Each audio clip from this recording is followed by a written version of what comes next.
Well, hello guys, welcome back to TEW 2016, and this is back to my New Japan series, and I've got a special guest with me today. How dare you call me special? You're special to all of us, Tucker. I can't believe this. I know, right? How did my agent bring me here? I don't understand what's going on. Where am I?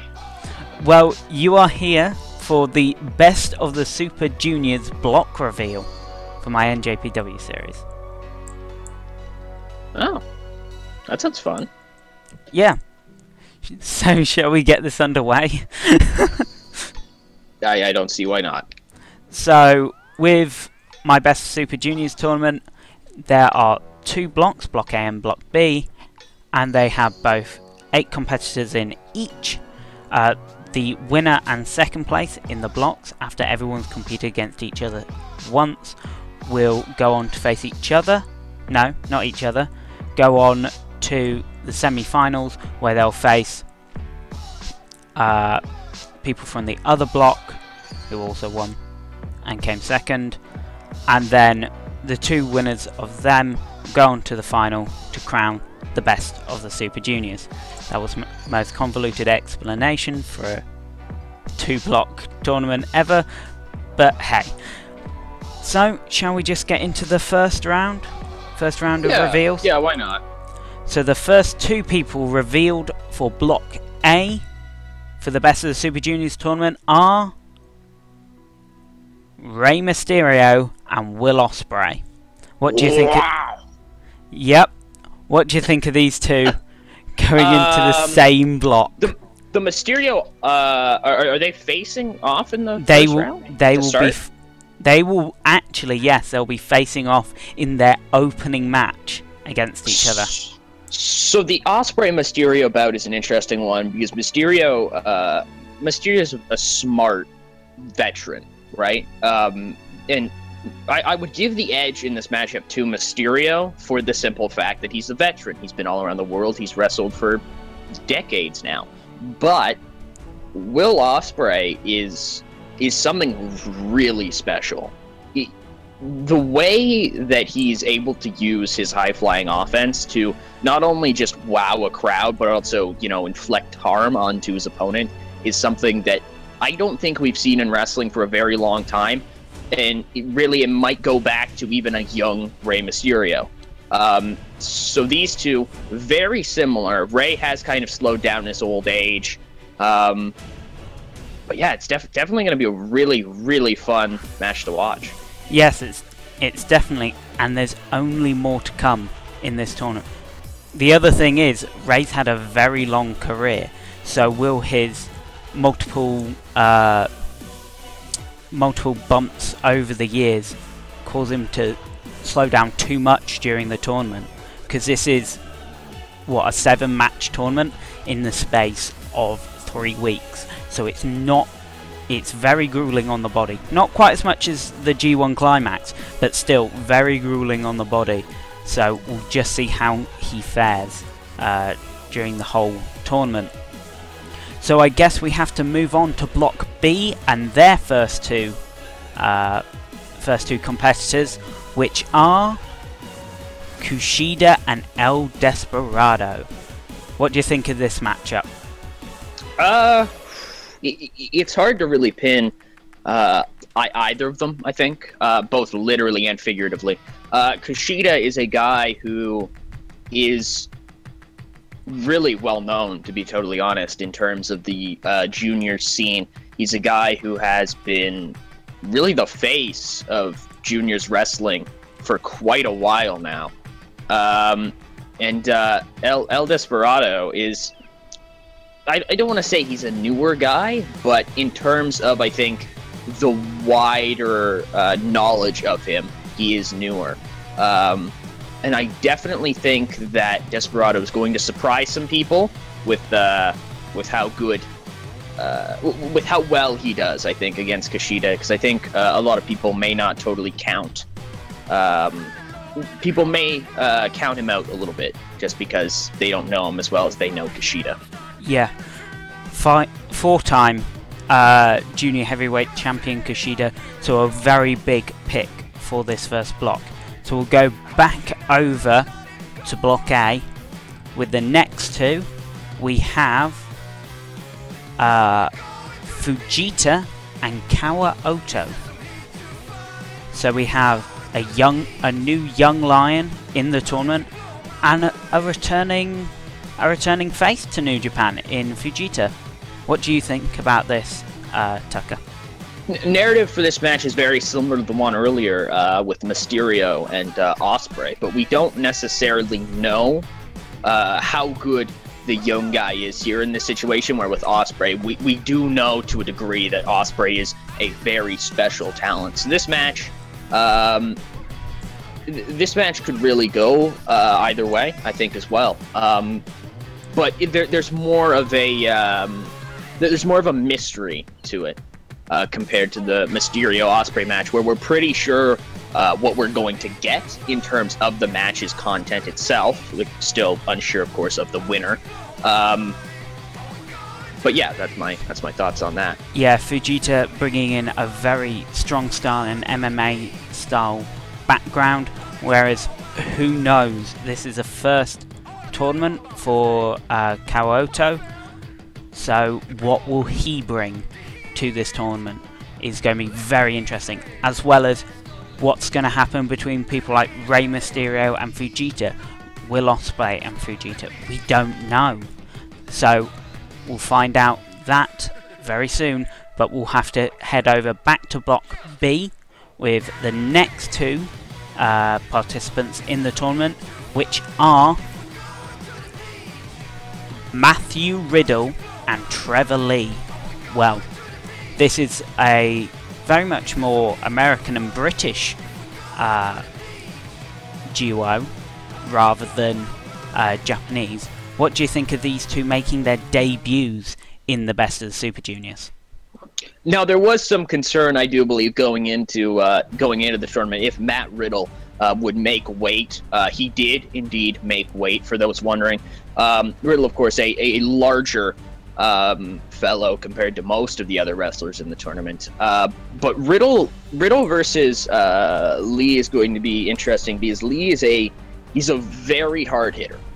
He's a guy who is not only a hard hitter, but he's also fast, and that can sometimes be tough, especially when in Matt Riddle's case, you're kind of the giant of the tournament. He's a big guy, but Matt Riddle, he's also smart, and that's the thing that he might have over Trevor Lee in my mind, at least. Matt Riddle is he's a technical genius. He works people down. Yeah. Matthew Riddle versus Kushida could also be a really strong match, and who knows what Trevor Lee can do. Trevor Lee's first bout is against Kushida, and Matthew Riddle's first bout is against El Desperado, so we're gonna see some really great matchups on the first day from these four. My apologies to the viewers. I had assumed that everybody here in the pictures you're seeing were facing each other on the first day, so that's my fault. My bad. Not all of them are. A few. I think only Will Ospreay and Rey Mysterio will head off on the first day. But I think some of them. I think most of them get sporadically throughout. Especially like our next pick, next two from Block A, have a storied rivalry between each other, and these two could blow the roof off, and that they are Dragon Lee and the current IWGP Junior Heavyweight Champion Hiromi Takahashi. What do you think of this matchup? You know, this is a matchup that goes back quite a few years now, to be totally honest. These two really have quite a dislike for each other, but under the whole line of the dislike for each other, something that's very prevalent throughout the entire tournament, and it's really showcased here with these two. Both of them respect each other. And you can see that not just in the way that they talk, you can see it in the way that they wrestle each other, the way that they're both very wary of the other's strengths. And they're able to capitalize on the other's weaknesses. It shows the respect that was required for them to scout each other ahead of time. And the fact that these two continue to pull out new things against each other that not only have we not seen before, the fact that sometimes they have not seen it before really speaks to the innovative level that these guys are on, and the fact that currently junior wrestling is possibly at its all-time high in the entire world. Yeah, we also get to see some really great matches between people like Will Ospreay and Takahashi. Rey Mysterio and Takahashi could be a very interesting clash of styles. Rey Mysterio and Dragon Lee as well could be a very interesting matchup. What do you think of that matchup, Dragon Lee and Rey Mysterio? That's going to be interesting because I see a fair bit of a young Mysterio in Dragon Lee, but also Dragon Lee on his own. Dragon Lee is still his own wrestler. He has his own kind of flair to the style of lucha, and so it'll be interesting to compare and contrast. I believe the two as they take each other on. It'll be interesting to see if either one of them kind of adopts a slightly different style to try to take down the other. As I said, they are both fairly similar in the terms of content, but the delivery of said content is different. So yeah, it'll be interesting to see if one of them maybe breaks away from their style to try to get an advantage. It'll be interesting to see if somebody does break away from their style to get an advantage. Will it pay off, or will it be the thing that ends up costing? Yep, well, we'll head back over to Block B now for the next two competitors over there, and they are Ricochet and Bushi. What do you think of these two heading up into Block B with Kushida, Matt Riddle, El Desperado, and Trevor Lee? Now, the inclusion of Bushi in this block specifically is interesting, but I really do want to touch on Ricochet more, because Ricochet is a guy who's been pretty controversial, I think, over the past couple of years at least, with some claiming he's hurting the business or whatever. Ricochet is a guy who possesses high-flying ability, possibly like we've never seen before. I mentioned earlier with Ospreay how he somewhat reminds me of a young Rey Mysterio in the fact that he can fly so well. I think Ricochet may possibly be the best in terms of high flying and what he can do when he's in the air. I think he may possibly be the best ever. And so I think one of the most interesting matches I think that I would be looking forward to would be Ricochet taking on Matt Riddle, because I think the two of them are very, very good at what they do, possibly the best in the world respectively at what they do, and that will be a very interesting and also very important matchup, I think, in terms of general bragging rights between styles of wrestlers, because something that I don't think gets brought up enough is if Ricochet was to beat Matt Riddle, like as a smaller guy who is high flying, that has to make you feel good. That has to make you feel like you have something over a bigger guy like Matt Riddle. And of course, Matt Riddle is a big guy for this tournament, as we know, but Matt Riddle himself is not a large fellow per se compared to everybody else. I also can't wait for matches like Ricochet versus Kushida. That could also be a lightning great match, as we've seen before between them. That will be insane, to be totally honest. The speed of Kushida with the high flying ability of Ricochet taking each other on, that's just ridiculous to think about, to be honest. I know we've seen it before, but now these two guys at their top of their game currently. In the past, there were some questions maybe about if each of them were ready, possibly, but in this tournament itself, these two are possibly in their prime, respectively, and it'll be very interesting to see the clash of the titans, so to speak. that matchup is. Yep. So we're going to head over to finish off Block A now with the last two participants, in the Best of Super Juniors Block A, and they are a returning to NJPW Loki and Beretta as part of the Junior Heavyweight Tag Team Champions. So what do you think of these two being added to a stacked Block A? So Beretta's challenge in this tournament is, I think, proving himself. He's in an established tag team with Rocky Romero, and they are without a doubt, they are currently without a doubt the best junior heavyweight tag team in New Japan Pro Wrestling. That's why they're the tag team champions. But with Beretta, he's a guy who I think has the ability to make it on his own, and this tournament for him is really about showing to everybody else that he has what it takes to make it on his own, and that he doesn't need to be a tag team guy as much as there's nothing wrong with being a tag team specialist. I think Beretta is definitely a guy that can be more than just a tag team specialist. He can be great in tag teams, and he can also be great on his own. Meanwhile, Loki is a guy who very much more in the veteran role, nearing is more or less in the last end of his career here, the last kind of part. He is, and always has been, a tough son of a gun.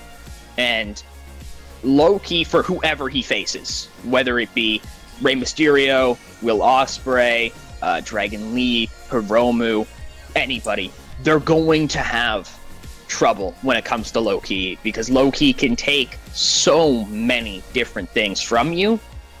Both in a sense of, you could hit him with some kind of move, and he could simply not take it. You know what I mean? Like he's so tough where it seems like sometimes things don't even affect him, and in other cases, he's smart enough to where he can literally take things from you, like your leg. He can kick that out from under you. He can work it down, but at the exact same time, along with that intelligence to be able to work away at a limb and be as tough as he is, he's also an insanely tough striker. So Loki is, to be totally honest, a giant problem for anybody in this tournament.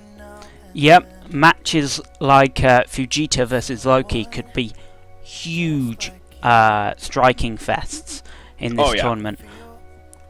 Personally, Loki versus Will Ospreay could be one of the most spectacular matches if Will Ospreay can keep his legs intact from Loki.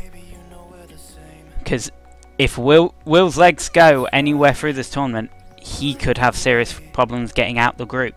But Will's a high flyer through and through, and I don't want to say he's so one-dimensional where he needs the high flying, but I really do believe that if he loses the high flying here in this tournament, it will be his downfall. Yep. So we'll go on to the final two people in the Best of Super Juniors tournament going into Block B, and they are a returning Kyle O'Reilly and Rocky Romero, Beretta's partner.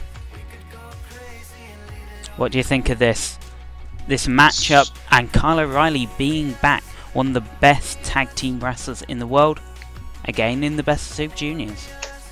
So, it's interesting because I mentioned earlier about Beretta kind of needing to prove himself. Romero's the exact same way. Both of these guys have the opportunity to prove themselves as single stars, and I think both of them need to take it.